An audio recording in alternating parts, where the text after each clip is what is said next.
प्रिय विद्यार्थी मित्रांनो, मी दीपाली कुलकर्णी देशमुख माझ्या विंग्स ऑफ फिजिक्स या चॅनलमध्ये आपल्या सगळ्यांचं मनपूर्वक स्वागत करते। तर 2026च्या सीईटी सेकंड अटेम्प्ट साठी खूप कमी वेळ राहिलेला आहे आणि आता त्याच्यासाठी जर अभ्यास करायचा असेल तर जास्त प्रश्न फर्स्ट अटेम्प्ट मध्ये कोणते रिपीट झाले तर 2025 चे आणि जे रिपीटेडली होते आस्क्ड होते तर असे प्रश्न पण खूप सारे पडले। मग आता ते नेमके ते कोणते आहेत हे तुम्हाला कळावं किंवा कमी वेळात छान अभ्यास करण्याकरता एक डायरेक्शन प्रॉपर मिळावी म्हणून मी आता राहिलेल्या कमी कालावधीसाठी तुमच्यासाठी एक महत्त्वाची सिरीज सुरू केली आहे। सिरीजचं नाव आहे बघा, most repeatedly PYQ series for CET 2026 exam. म्हणजे कमी वेळात तुम्हाला कळेल की हे प्रश्न रिपीटेडली विचारलेले आहेत आणि त्याच्यामुळे त्याच्यावर भर द्यायचा आणि ते आता कुठे शोधत बसायचे म्हणून मी तुम्हाला हे रेडीमेड सोल्युशन देते। एका पार्ट मध्ये 2-2, 3-3 प्रश्नच असणार आहे, व्हिडिओ फार मोठा नसणार आहे आणि म्हणून तुम्ही 2x च्या स्पीडने त्याला बघू शकता आणि तुम्हाला त्याचे पटापट उत्तर पण मिळू शकतील। म्हणजे कमी वेळात छान अभ्यास करण्याकरता ही सिरीज तुम्हाला खूप उपयोगी आहे। आता त्याचा पहिला भाग मी अपलोड करते आहे। चॅप्टर अर्थातच रोटेशनल डायनामिक्स घेतलेला आहे आणि त्याचा आता आपण पहिला प्रश्न बघूयात। हा प्रश्न 2018, 2020 आणि 2022 ला विचारलाय बघा। In a non-uniform circular motion, the ratio of tangential to radial acceleration is where small r is the radius of the circle, v is the speed of the particle and alpha is the angular acceleration। आणि तुम्हाला हे चार option इथे दिलेले आहे। Option a alpha square r square by v, b alpha square r by v square, option c alpha r square by v square आणि option d v square divided by r square alpha. मग आता बघा या non uniform circular motion मध्ये हे जे tangential ऍसिलरेशन आहे तर हे टँजेन्शियल ऍसिलरेशनचा फॉर्म्युला असतो आर अल्फा आणि रॅडियल ऍसिलरेशनचा फॉर्म्युला असतो व्ही स्क्वेअर बाय आर। आणि तुम्हाला रेशो कशाच्या कशाशी विचारलाय तर tangential acceleration by radial acceleration. मग आता बघा हे r alpha divided by v square by r.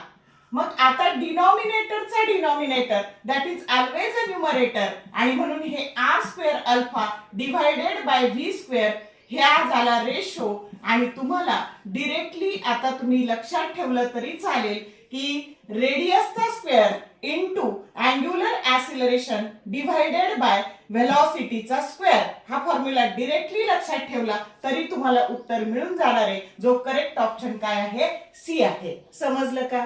आणि म्हणूनच आता हा किती वेळा विचारलाय त्याच्यामुळे तो जर विचारला तर पटकन एका सेकंदात तुम्ही एवढं लर्न करू शकता की टँजेन्शियलचा रॅडियलशी आला तर रेडियसचा square divided by angular acceleration divided by व्हेलॉसिटीचा स्क्वेअर असा फॉर्म्युला तुम्ही लक्षात ठेवू शकता, वेळ वाचवू शकता। ओके, आता दुसरा प्रश्न।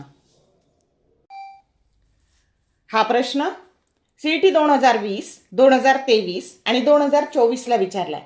A particle starting from rest moves along a circumference of a circle of radius r with angular acceleration alpha. The magnitude of the average velocity in time it completes the small angular displacement theta is option A r square divided by 2 alpha theta, B r divided by 2 alpha theta, C r alpha theta by 2 and D r by root 2 into under root of alpha into theta. आता बघा particle initially at rest आहे। Initially at rest म्हणजे त्याची omega 0 ही 0 आहे।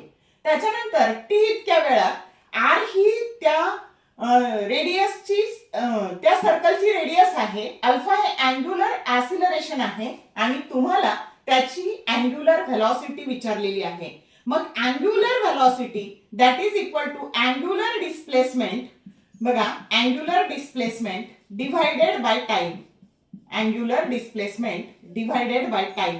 मग आता आपण angular displacement हे असणार आहे तुमचं आर इंटू थीटा, हे अँग्युलर डिस्प्लेसमेंट झालं आणि टाइम तर टाइम शोधण्याकरता काय करायचं तर सेकंड कायनेमॅटिकल इक्वेशन वापरायचं।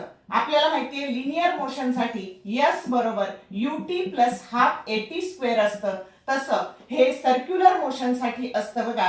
थीटा बरोबर omega 0 T plus alpha half alpha T square.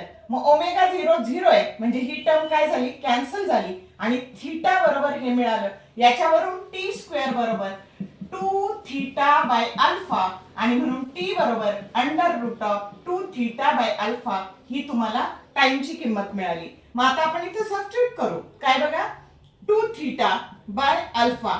मग आता यालाच आपल्याला कसं लिहिता येईल, r theta divided by 2 theta by alpha raise to 1/2 square root आहे ना. मग आता काय झालं तर डिनॉमिनेटरचा डिनॉमिनेटर न्यूमरेटर आणि हा थीटाचा 1 मायनस 1/2 म्हणजे थीटा पण 1/2 झाला आणि ह्या 2 ची 1/2 पॉवर म्हणजेच ती 1/√2 झाली. मग हे काय झालं, आर हे r/√2 आणि हे थीटा रेस टू 1/2 आणि अल्फा रेस टू 1/2 म्हणजे अल्फा इंटू थीटा ही झाली तुमची अँग्युलर व्हेलॉसिटी. समजलं का.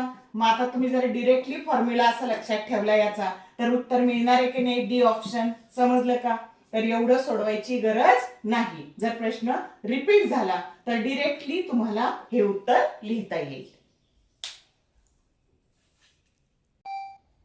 आता हा तिसरा प्रश्न बघा. हा सीईटी 2020, 2022 आणि 2023 ला विचारलाय.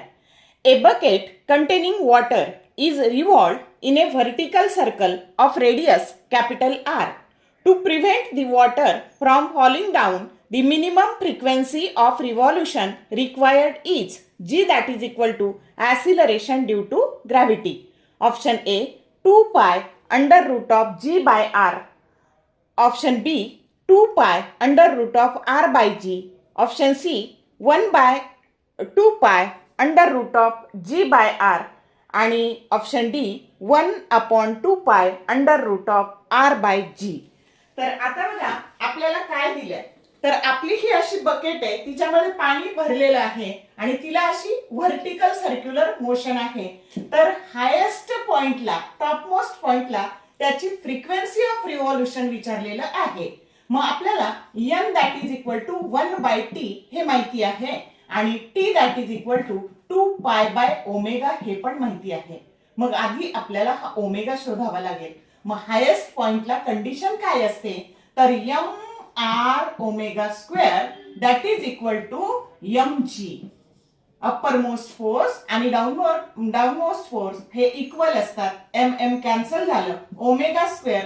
आता हे जे आर आहे रेडियस आपल्याला कॅपिटल आर दिलेली आहे स्मॉल ऐवजी, म्हणून याला आर लिहू. Omega square that is equal to हा एम कटला जी बाय आर आणि म्हणून ओमेगा बरोबर under root of g by R.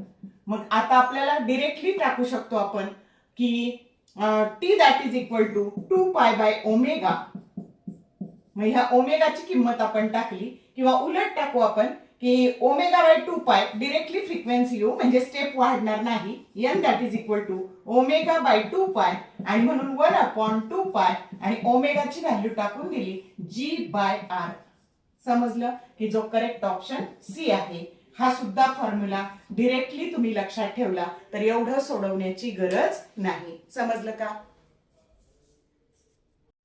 तर बघा तुम्हाला असं कमी वेळात समजावं, वेळ खूप कमी राहिलेला आहे की कोणते प्रश्न रिपीटेडली आस्क आहे, पटपट अभ्यास करायला डायरेक्शन मिळवण्याकरता मी ही सिरीज सुरू केलेली आहे. त्याचा उपयोग करून घ्या.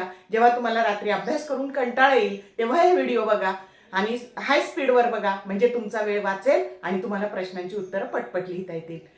व्हिडिओ आवडला लाईक करा, शेअर करा, कमेंट टाकायला कंजूशी करू नका. All the best for your study and thank you for watching this whole video.